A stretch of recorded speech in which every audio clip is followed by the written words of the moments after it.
अस्सलाम वालेकुम जी दोस्तों, क्या हाल चाल है। उम्मीद है सब खैरियत से होंगे, आमीन या रब्बिल आलमीन। मैं हूँ एजाज साल और आप देख रहे हैं साल एजाज व्लॉग्स। आज काफ़ी दिनों के बाद जो है सो ये वीडियो बन रही है। आप सभी दोस्तों के हम बहुत ज़्यादा तहे दिल से शुक्रगुज़ार हैं। आप सब दोस्तों का जो शुक्रिया अदा करना है हमने। अल्हम्दुलिल्लाह आज हमारे आप दोस्तों की मेहरबानी से, आप दोस्तों के प्यार मोहब्बत और आपके तावन से अल्हम्दुलिल्लाह अल्हम्दुलिल्लाह सुम्मा अल्हम्दुलिल्लाह हमारे 18 के प्लस सब्सक्राइबर हो गए। यानी कि 18,055 जो सब्सक्राइबर हो गए।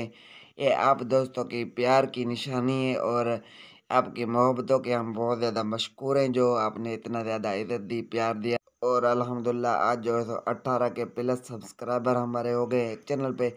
दूसरे चैनल पे भी तकरीबन 5,000 सब्सक्राइबर हो गए हैं, तो होने वाले हैं। और 31,000 प्लस जो है सो फॉलोवर फेसबुक पेज पे हो गए। ये आप दोस्तों का प्यार है और मोहब्बत है। तहे दिल से आप दोस्तों का शुक्रिया अदा करना चाहता था, तो मैंने कहा एक छोटी सी वीडियो बनाकर आप दोस्तों का शुक्रिया अदा कर।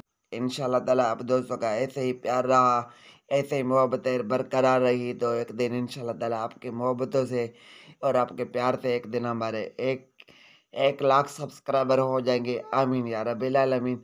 Thanks for watching my channel. अल्लाह हाफ़िज़।